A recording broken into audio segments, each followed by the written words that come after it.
Então, voltamos para o nosso segundo bloco, como eu havia dito a vocês. Agora a gente vai trabalhar em cima da nomenclatura que utilizam nestas provas quando trabalham coesão referencial propriamente dita, tá? Então, se liga só. A gente vai trabalhar o que a gente chama de elementos endofóricos e também o que a gente chama de elementos exofóricos. E aí eu quero mostrar um negocinho para vocês, rapidinho, Quando a gente tem um texto, a gente tem vários elementos dentro desse texto, como vocês já puderam perceber, que se relacionam o tempo todo. Então, ora um camarada aponta para frente, ora um camarada aponta para trás, e às vezes um elemento que está ali dentro do texto pode até apontar para outro fora do texto. Quando a gente tem esses elementos que apontam para outros dentro do próprio texto, a gente diz que tem uma relação endofórica, ou seja, são elementos endofóricos. Então, está dentro do texto, fez referência a elemento dentro do texto, eu chamo de elemento endofórico. Agora, quando faz uma referência a um elemento fora do texto, eu digo que a referência é exofórica, porque endo significa dentro e exo significa fora. É só pensar nas aulinhas de biologia que você teve na época da escola. Lembra do endoesqueleto e do exoesqueleto? Endoesqueleto é o esqueleto dentro do corpo, exoesqueleto é o esqueleto fora do corpo. Só que aqui a gente está trabalhando texto, então endofórico vai ser o elemento dentro do texto e exofórico vai ser o elemento fora do texto. Então vamos lá, vamos voltar aqui para o nosso material. Então, que fique bem claro. Endo significa dentro do texto. Então, o elemento endofórico é a ligação de um elemento a outro dentro do texto. E eu vou dividir em duas etapas. Por quê? Pensa comigo. Se eu sou um elemento dentro do texto e vou fazer uma ligação a um outro elemento dentro do texto, eu não vou fazer uma ligação a mim mesmo. Eu vou fazer ligação a quem já apareceu ou a alguém que ainda vai aparecer. É por isso que eu tenho duas etapas. Aí eu vou chamar de anafórico e catafórico. O elemento anafórico, ele vai fazer uma referência a um outro elemento anterior. Assim como o elemento catafórico, que aparece aí depois, vai fazer uma referência a um termo posterior. Agora, este elemento anafórico, ele sempre vai apontar para trás, para cima e para trás no texto. Se ele aponta para cima e para trás no texto, ele realmente só tem como fazer referência a um termo anterior. Agora a gente vai visualizar como é que isso funciona na prática. Se liga só. Olha o exemplo que eu usei aqui. João era casado com Maria. Ontem ele a viu aos beijos com outro homem. Hoje ambos vivem separados. Se eu tivesse trocando uma ideia contigo numa mesa de bar, talvez eu repetisse a palavra João e Maria o tempo todo e não causaria estranhamento. Eu poderia dizer, entre uma golada e outra, João era casado com Maria. Ontem João viu Maria aos beijos com outro homem. Mas rapaz, hoje João e Maria vivem separados. Ia passar batida. Mas na escrita, eu sempre friso, a repetição dos vocábulos demonstra pobreza de vocabulário. Então aqui eu tenho notoriamente os personagens principais, João e Maria. E eu vou evitar a repetição deles. Então vamos lá. Tem algum elemento que faça uma referência direta a João? Tem, não tem? O ele. O ele faz referência direta a João, que apareceu o quê? Detalhe, antes. Por isso que eu digo que é uma referência anafórica. Tem algum outro elemento do texto que faça uma referência direta a Maria? Tem, não tem? É o a. Então o a faz uma referência a Maria, que apareceu o quê? Antes no texto. Portanto, é referência anafórica. Tem algum outro elemento que faça referência a pelo menos um deles? Tem, não tem? É a palavra ambos, que no caso faz referência aos dois que apareceram anteriormente. Portanto, é referência anafórica. Como isso cai na prova? Então, vamos lá. Tem duas pegadas. Primeira pegada, o camarada apenas vai destacar um termo e vai pedir o seu referente dentro do texto. Por exemplo, destaca o A e pergunta quem é o referente do termo destacado. Se você procurar com calma e atenção, você vai achar rapidamente a palavra Maria. Como ainda nessa pegada, o avaliador pode tentar te derrubar. Ele pode tentar te derrubar distanciando os referentes. Exemplo, aqui está muito fácil porque está logo na linha abaixo, mas num texto de prova, o camarada pode botar um termo na linha 3 e um outro termo na linha 10. Poxa, distanciou um pouquinho, mas se a resposta está ali dentro do texto, basta ter calma e atenção que você vai achar. Ainda nessa pegada, como ele pode tentar também te derrubar? Ele pode tentar dificultar traçando uma questão mais trabalhosa, mas ainda assim uma questão fácil. Ele poderia fazer assim, ó, dentre as opções abaixo, assinale aquela em que o termo destacado não encontra correspondente adequado entre parênteses. E aí, nesta hora, o que ele vai fazer? Ele vai criar provavelmente umas 5 questões. Ou seja, ele vai fazer com que você volte ao texto 5 vezes. Porque numa única questão, em que ele te dá 5 opções, ele faz você voltar 5 vezes ao texto. E aí, ele poderia fazer assim, ó. Ontem, ele a viu aos beijos com outro homem. Seria uma alternativa A, por exemplo. Aí ele vem, destaca a letra A e coloca entre parênteses Joana. E aí, o referente do termo destacado está adequadamente apresentado entre parênteses? Não, só estaria se ele escrevesse entre parênteses a palavra o quê? Maria. Ok? Beleza? Então, fugindo dessa pegada, a gente vai agora para uma segunda pegada que só quem fez cursinho, seja presencial ou online, é capaz de acertar. Porque provavelmente você não aprendeu isso na época da escola. É o camarada utilizar a nomenclatura. Ele vai destacar o A, por exemplo, e vai perguntar qual é o tipo de coesão trabalhada ali. Se é uma coesão anafórica, catafórica, isofórica, sequencial e por aí vai. Você que já sabe o processo, vai perceber que é um termo que está fazendo uma referência a um outro elemento dentro do texto e que, detalhe, que apareceu anteriormente. Portanto, só pode ser uma coesão referencial anafórica, porque fez referência a um termo anterior. Ok? Beleza? Ah, Sidney, então é muito fácil. Esse cara não vai me derrubar de jeito nenhum, mas ele é maldoso e ele vai querer te derrubar com este exemplo aqui, ó. Olha o segundo exemplo. É um exemplo em que eu uso os demonstrativos. Então, ó, Neymar e Negueba são jogadores de futebol. Este é craque, aquele é pereba. Aí eu te pergunto, quem é o craque? Provavelmente um montão de gente aí em casa respondeu Neymar. Porque o cara pensa, pô, Neymar joga no Barcelona, joga na seleção, pô, camisa 10, pô, é o capitão, ele é o craque, né, Sidney? Mas pra mim não. Eu sou Mengão, então craque para mim é o Negueba, o Neymar é um firuleiro. Agora, sem brincadeiras, é óbvio que essa concepção de dizer que um cara é bom de bola ou ruim de bola, que é feio, que é bonito, é algo muito subjetivo. Muito subjetivo. Eu realmente posso achar o Neymar ruim de bola, assim como eu posso achar o Negueba bom de bola. Essa é a verdade. Agora aqui eu fiz uma brincadeira com vocês, utilizando os demonstrativos. E isso tem que ficar bem claro, mas bem claro mesmo. Vamos lá.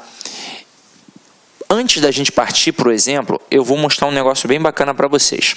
Quando a gente pensa em demonstrativo, a gente tem que saber que a gente vai falar do este, do esse e do aquele. É assim que funciona. Agora a gente tem de entender que num primeiro momento eles servem para mencionar as pessoas do discurso, quem fala, com quem se fala e de quem se fala. E basicamente é a questão do posicionamento que vão cobrar de nós na prova. Então, eu tenho num ato de fala, num ato de comunicação, sempre duas coisas. O emissor, que é a pessoa que fala, e o receptor, ou interlocutor, que é a pessoa que vai ouvir, decodificar, interpretar aquela mensagem. Aí, imagina o seguinte, eu vou falar sobre esta canetinha aqui, e vou falar com você que está em casa. Eu sou o emissor, e você que está em casa é o receptor, o interlocutor. E eu vou usar os demonstrativos, para a gente poder trabalhar a questão do posicionamento. O este fica sempre próximo do interlocutor, sempre próximo do emissor. O esse, sempre próximo do interlocutor. E o aquele, distante de ambos. Então eu viro para você e digo assim, ó, aluno, aluna, esta caneta é preta. Por que eu disse esta? Porque está comigo, está nas minhas mãos. Então está próximo do emissor, eu uso o pronome este. Então, como é feminino singular, eu digo esta. Agora, segura para mim, por favor. Pá, segurou aí. Aí eu digo assim, ó, essa caneta que agora está nas suas mãos, aluno, ela é preta. Então, comigo esta, com vocês essa. Agora eu pego e jogo longe, ó. Aquela caneta é preta. Tranquilo? Com o emissor esta, com o interlocutor essa e distante de nós aquela. Agora, Quando a gente pega estes elementos para fazer uma coesão referencial anafórica, ou seja, referência a termos anteriores, você tem de entender o seguinte: quando eu faço referência a termos anteriores, olha só, eu falei no plural, eu jamais vou fazer referência a 3 termos anteriores usando os demonstrativos. Eu vou fazer referência no máximo a 2 termos anteriores. E o que vai acontecer ali? O elemento intermediário não vai existir. Se eu não faço referência a 3 termos anteriores, não vai ter o elemento ali do meio. Só vão ter 2. E se só vão ter 2, só vai ter o mais próximo e o mais distante. O mais próximo vai ser o este. E o mais distante vai ser o aquele. É assim que vai funcionar. Então acompanha aqui comigo no exemplo que eu acabei de apresentar aqui para vocês. Vamos lá, ó. Neymar e Negueba são os personagens principais. Então vamos lá, eles são jogadores de futebol, este é craque, aquele é pereba. O este, ele faz referência ao elemento mais próximo, e o aquele faz referência ao termo mais distante. Como é que eu vou saber quem é o mais próximo e o mais distante, Sidney? Muito simples. O primeiro elemento que aparece no texto, ele obviamente vai ser o elemento mais distante dos pronomes. E o segundo elemento que aparecer vai ser o elemento mais próximo. Como o este faz referência ao mais próximo, o este está fazendo referência ao Negueba. Então, neste texto aqui, o craque de futebol é o Negueba. Agora, o aquele faz referência ao mais distante. E o mais distante aqui, no caso, é o Neymar. É assim que funciona. E detalhe, tem que tomar todo cuidado com isso, porque eu já vi isso errado até em gramáticas para concursos públicos. Gente dizendo que pode usar o este, o esse, o aquele, como se eu colocasse o este para o mais próximo, o esse para o intermediário e aquele para o mais distante. Isso não existe. Isto é fato culto da língua, gente. É padrão culto. E para padrão culto, se eu faço referência a termos anteriores, eu só faço referência a 2 termos anteriores. Nunca vou usar o esse. Ah, Sidney, mas e se eu quiser fazer referência a 3 termos, a 4 termos? Se eu quiser, por exemplo, ali falar do Diego, camisa 10 do Flamengo. E aí, como é que fica? Eu não vou poder falar? Vai. Você só não vai poder utilizar os pronomes demonstrativos. Aí você vai usar numerais. Aí você vai dizer, o primeiro é bom de bola, o segundo é sensacional, o terceiro é mais ou menos. É assim que você vai fazer. Se você utilizar demonstrativos, só pode utilizar fazendo referência a termos anteriores, 2. O este para o mais próximo e o aquele para o mais distante. Detalhe, só de aprender isso, você já está anos-luz na frente de muito candidato, porque tem muito candidato que não sabe este processo, então ele saiu da escola achando que o este era para o primeiro e o aquele era para o segundo, e não é, e tem muito candidato que acha que pode usar os 3 para termos anteriores, e não pode, não tem isso em nenhuma questão, inclusive não tem isso em nenhum texto culto da língua portuguesa. Isso é invencionismo, é uma falácia da língua. Agora, Sidney, e quando é que eu vou usar o esse, então? Eu nunca vou usar o esse? Vai, ó, acompanha aqui comigo. Eu disse que fazendo referência a termos, ou seja, no plural, anteriores, eu uso o este e o aquele. Mas se a referência for a apenas um termo, eu vou usar ou esse ou o este. É assim que funciona.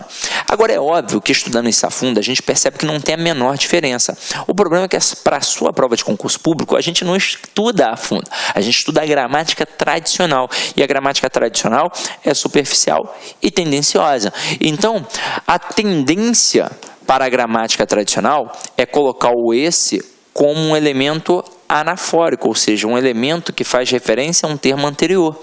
E o este tem uma tendência catafórica, ou seja, faz referência a um termo posterior. Sidney, como é que isso funciona na prática aí? Mostra aí, vamos lá. Então, olha só, eu boto assim, um beijo. Eu quero isso de você. Então, foi o nosso primeiro exemplo. Aí, o que eu quero? Eu quero isso. Mas isso o quê? um beijo.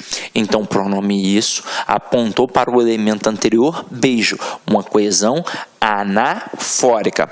Mas eu também poderia fazer assim, ó.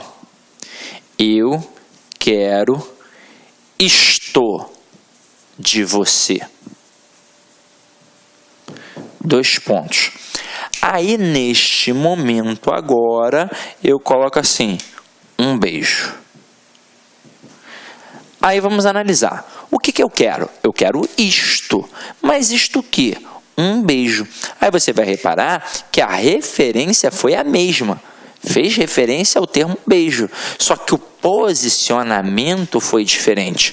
O isso aponta para o termo anterior, ou seja, referência anafórica. E o isto aponta para termo posterior, portanto, referência catafórica.